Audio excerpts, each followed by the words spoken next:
Queridos irmãos e irmãs, nesse terceiro domingo do Advento,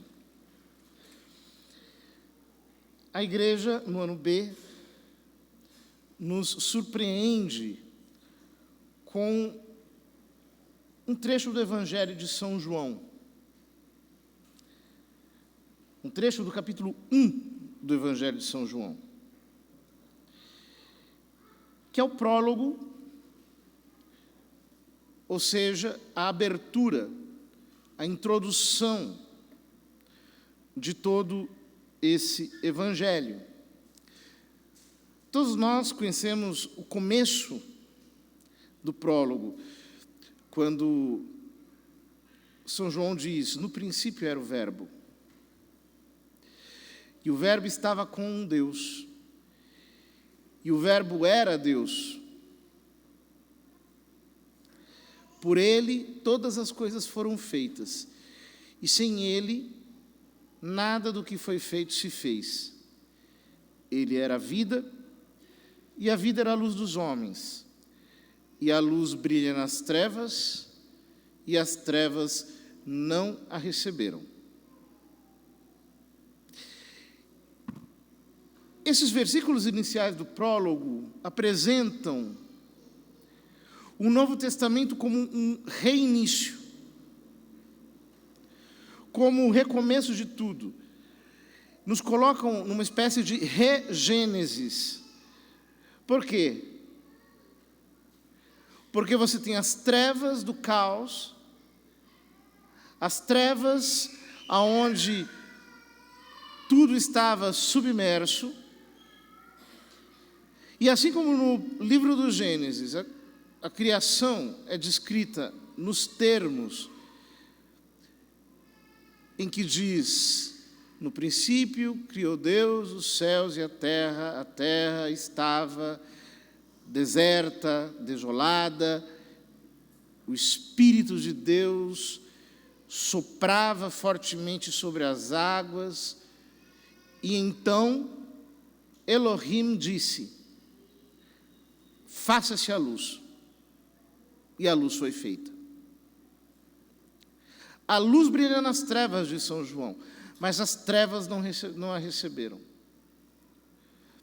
Ou seja, a encarnação de Nosso Senhor é luz no meio das trevas. Ele aparece como a luz do mundo, como o Logos, como a palavra eterna de Deus. Essa palavra que explica tudo. Essa palavra que coloca tudo em ordem em nossa mente. O Senhor, pela sua encarnação, é a luz do mundo. Mas, então vem o trecho de hoje. Surgiu um homem enviado por Deus. Seu nome era João. Diferentemente do Verbo, porque o prólogo começa dizendo: no princípio era o Verbo. O Verbo estava com Deus. O Verbo era Deus. Aqui,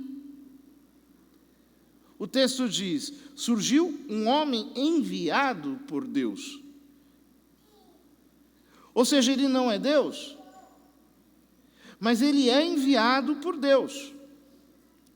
E o seu nome era Yohanan, João, que significa Deus é misericordioso, Deus é misericórdia, Deus é amor. Ele veio como testemunha, para dar testemunho da luz, para que todos chegassem à fé por meio dele. Nos versículos que são omitidos entre o versículo 8 e o versículo 19, que é o versículo seguinte, João insiste sobre Cristo. Aquele que vem depois de mim, veio antes de mim porque existia antes de mim.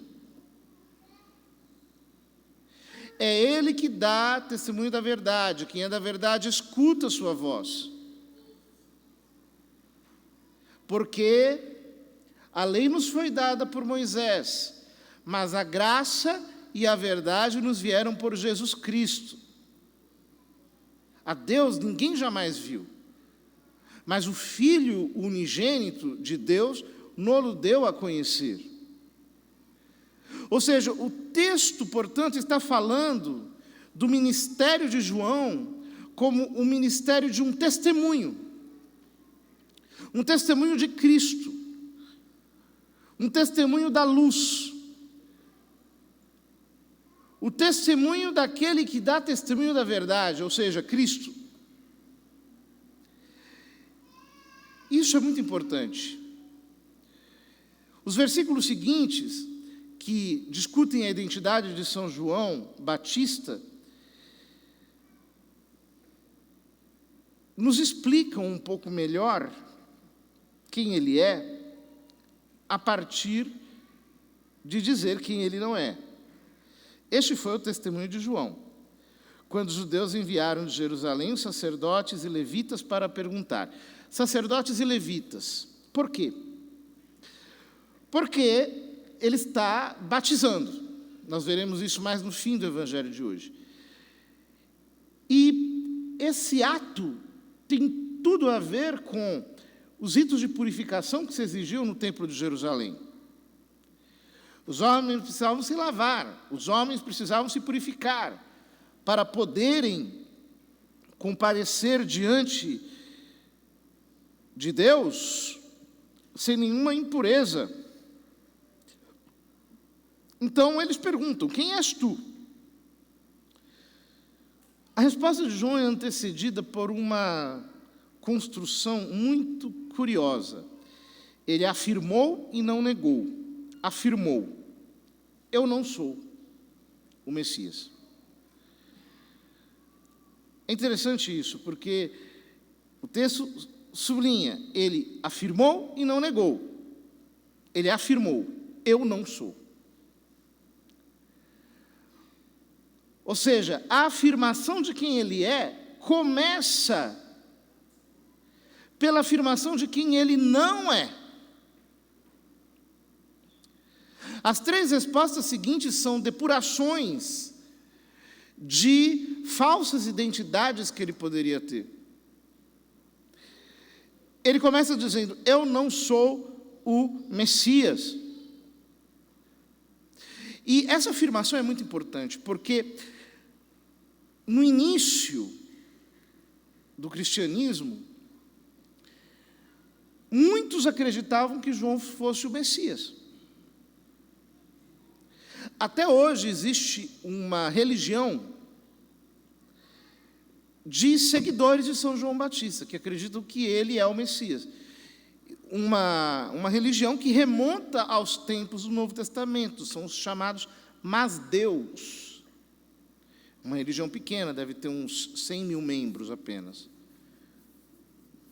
Até o ponto que eu sei, viviam ali na região do Iraque, porque com as guerras naquele território, eles foram se transferindo de lugar. Flávio Josefo, que é um historiador do século I, mostra que São João Batista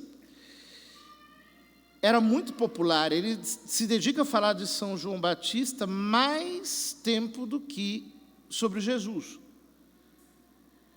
E ele diz: muitos o consideravam como Messias. Portanto, naquele cristianismo primitivo, havia uma polêmica. Essa polêmica era com os sacerdotes, com os mestres da lei. Os mestres da lei eram o judiciário daquele tempo. Então foram os sacerdotes e os mestres da lei falar com João Batista, quase com um mandado de prisão. Porque quando chega sacerdote, vindo de Jerusalém, junto com o mestre da lei, isso significa: você pode ser preso. De fato, depois ele é preso. E a pergunta é: quem és tu? Ele está agitando Israel. Está no sul, à margem do Jordão. Se comporta como Elias. Todos especulam. Eles querem saber quem ele é. Eu não sou o Messias. Eles perguntaram: quem és então? És tu Elias? João respondeu: não sou. Nós temos outros momentos no Evangelho, essa semana, inclusive, até ontem, lemos o capítulo 11 do Evangelho de São Mateus. E o tema do capítulo 11 do Evangelho de São Mateus, especialmente a parte final, é exatamente essa. Se João Batista é Elias. E aqui nós temos uma espécie de lusco-fusco. É e não é. Por quê? De um lado, o segundo livro dos Reis nos diz que Elias foi arrebatado ao céu. O livro do Apocalipse fala das duas testemunhas que virão pregar durante o tempo da grande tribulação. Os padres da igreja entendiam que essas duas testemunhas eram justamente os dois homens do Velho Testamento que foram arrebatados, Elias e Enoque. Portanto, havia entre os judeus, por causa da profecia de Malaquias, a expectativa de que Elias viria para consertar todas as coisas antes da vinda do Senhor.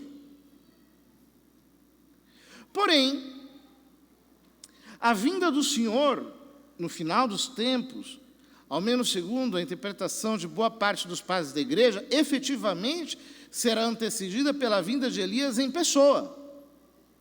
João Batista não é Elias em pessoa. Mas ele carrega em si, digamos, os traços daquela arquetipia. Ele carrega a missão de Elias, ele carrega em si o traço de que fala o profeta Malaquias: vem para preparar para o Senhor um povo bem disposto. Por isso perguntam-lhe: és tu Elias? Ele responde: não sou. Porque ele não é mesmo. Ele é João. Esse é o seu nome. Mas ele se coloca na grande tradição que remonta até o profeta Elias, a tradição profética. É muito interessante porque na história de Israel, quando o povo volta da Babilônia, havia, de um lado, todo tipo de sacerdote popular, espalhado em cada aldeia, em cada lugar. E, por outro lado, profetas. Profetas que oravam pela cura das pessoas, profetas que traziam revelação para a vida daquelas pessoas, profetas daqueles lugarejos. Mas, quando os sacerdotes assumem a direção, não apenas do Templo de Jerusalém, mas de Judá como um todo, o que eles fazem? Eles mandam eliminar os profetas. Nós vemos, por exemplo, no capítulo 9 da profecia de Zacarias, uma menção a essa censura. A censura dos profetas. Eles não podem profetizar. Eles ensinam mentiras. Eles estão falando a palavra que o Senhor não mandou. Eles têm que ser proibidos de ensinar, de profetizar. E aí o profeta Zacarias diz: naquele dia se encontrará um homem com uma marca em Judá. Os profetas tinham uma espécie de marcas que os caracterizavam como tais, e lhe perguntarão: por que essa marca? E ele responderá: não, é que nós estamos trabalhando no campo e o sol marcou o nosso rosto. Ou seja, eles vão se ocultar, fingir que não é com eles.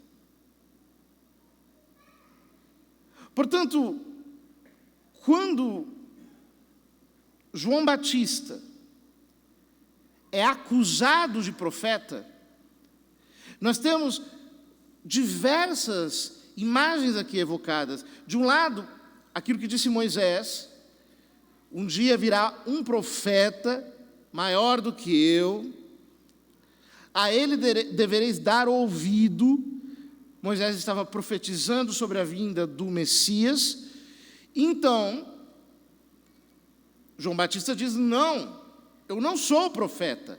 Mas, ao mesmo tempo, ao ser acusado de profeta, ao ser colocado na mesma fileira de Elias, ele assume para si aquela missão difícil, missão desafiadora, de confrontar o sacerdócio no seu tempo para aquilo que ele vem a dizer em seguida. Perguntaram então: quem és, afinal? Temos que levar uma resposta para aqueles que nos enviaram. O que dizes de ti mesmo? João declarou: eu sou a voz que grita no deserto, aplainai o caminho do Senhor. Vejam, é muito interessante que o texto grego não apresenta o verbo eu sou, o verbo ser. O texto grego diz: João declarou, eu, voz que grita no deserto. E quando o grego omite o artigo definido, no grego não existe artigo indefinido. Ele quer indeterminar aquilo que o sujeito diz. Portanto, eu, uma voz que grita no deserto. Ele realmente se alista naquela tradição profética.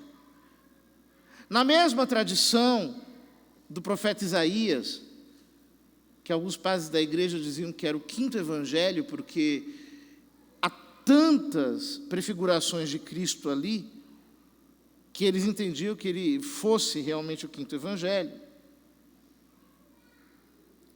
Eu, voz que grita no deserto. Voz que grita no deserto, aplainai o caminho do Senhor, endireitai, ajustai. Em outras palavras, vocês, sacerdotes de Jerusalém, vocês tornaram o caminho do Senhor cheio de desvios, cheio de complicações, cheio de uma infinidade de interpretações. Já ninguém sabe mais como se serve a Deus, o modo correto de servir a Deus. Eu sou uma voz que clama no deserto, endireitem um caminho. Endireitem um caminho, tornem um caminho plano, um caminho simples, um caminho atravessável. Por isso, quando Jesus, no capítulo 14 de São João, disser, eu sou o caminho, ele se apresenta exatamente como um caminho reto, simples, o caminho no qual nós podemos entrar com a simplicidade do nosso coração, aderindo a Ele de todo o coração, amando-o, primariamente crendo nele. Ora, os que tinham sido enviados pertenciam aos fariseus. Os fariseus eram completamente obcecados por esse negócio de lavar as mãos, lavar os pés, lavar os cotovelos, lavar a cabeça para poder comer. Portanto, a água tinha um apelo sobre a sua religiosidade. Eles perguntaram, por que então andas batizando se não és o Messias? Nem Elias, nem o profeta. Ou seja, tu não és ninguém. Por que você está batizando, mergulhando o povo? João respondeu: eu batizo com água. Mas no meio de vós está aquele que vós não conheceis e que vem depois de mim. Eu não mereço desamarrar a correia de suas sandálias. Todos nós, quando lemos essa frase, eu não mereço desamarrar a correia de suas sandálias, todos nós pensamos num gesto de humildade, né? Olha, o escravo é aquele que faz o serviço de desamarrar as sandálias do seu senhor. Mas a referência é muito mais poderosa do que essa. Por quê? Segundo Deuteronômio capítulo 25, versículo 5 até o 10, em Israel havia a chamada lei do levirato. O que é a lei do levirato? Quando um homem morre sem deixar filhos, o seu irmão deveria casar com a sua cunhada. E os filhos seriam, aliás, o primeiro filho seria considerado filho do defunto, filho legal daquele que morreu. Quando alguém não queria cumprir essa obrigação, a mulher era autorizada a, diante dos anciãos da cidade que ficavam na porta, retirar a sandália dos seus pés e cuspir na cara dele, dizendo: você não cumpriu o seu dever. Nós vemos esse costume um pouquinho alterado no livro de Ruth, no capítulo 4, quando Boaz quer tomar Ruth por esposa.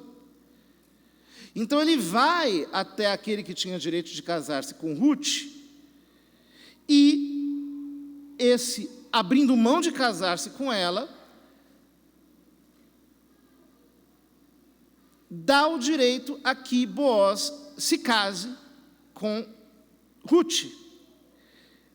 Então o que Boaz faz? Tira a sandália do seu pé e a calça. Ou seja, ele adquiriu o direito legal de casar-se com Ruth. Quando João Batista diz: eu não mereço desamarrar a correia de suas sandálias, o que ele está querendo dizer é o seguinte: eu não tenho nenhum direito de desposar Israel, de desposar a igreja. O esposo é o Messias, e eu não sou o Messias. Eu não tenho direito de desposar Israel, essa que é apresentada desde o profeta Oséias como prostituta, como adúltera. Como diz o profeta Ezequiel, com palavras muito fortes, como a rameira que se entrega aos amantes por pura ocupação lúdica. Eu não tenho direito, porque eu não sou o esposo.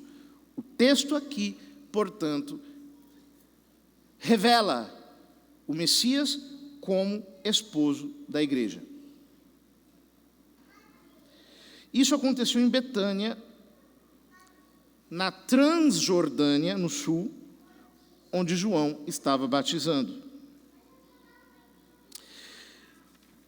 Vejam, queridos irmãos, há tantas coisas nesse texto que nós poderíamos comentar.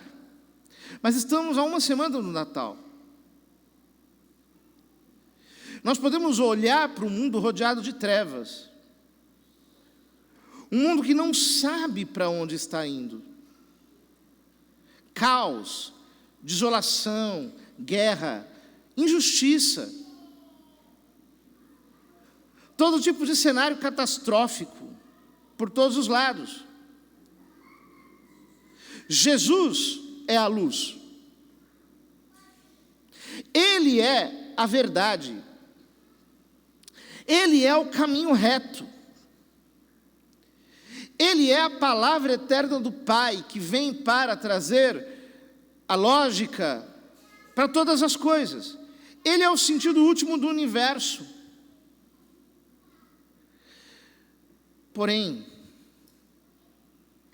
todos nós precisamos, antes do seu retorno, e sobretudo agora, meditando na sua primeira vinda, pensar: eu sou testemunho da luz. Eu testemunho a luz por uma consciência cheia do Evangelho. Eu me comporto como um amigo do esposo, como alguém que cuida da igreja, ama-a sem usurpar o direito que compete unicamente a Ele, o dono da igreja, Cristo. Ele é o Senhor da igreja, Ele é o seu esposo.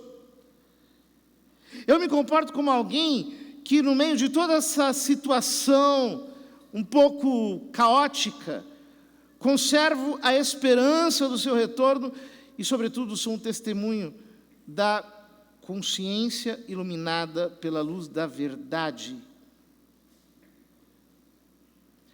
Todos vocês, nos próximos dias, encontrarão com parentes, com a família. E talvez, diante de tantas pessoas que não conheçam a Cristo,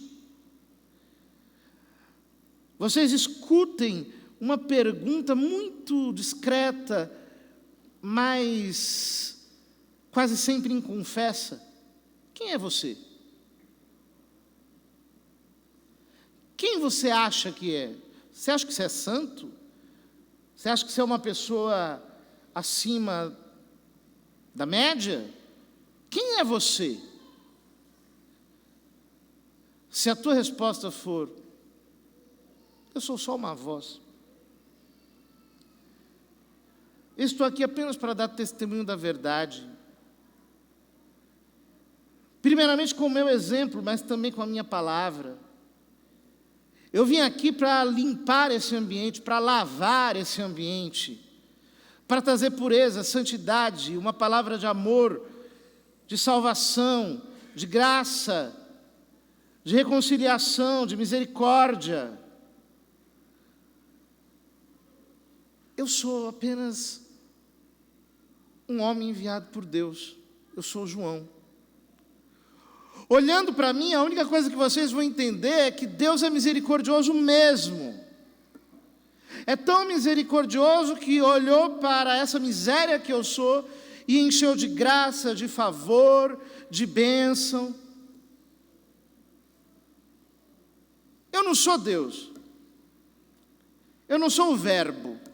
Eu não sou o dono da verdade. Mas eu estou a serviço daquele que é a luz do mundo, aquele que é além de caminho, verdade e vida.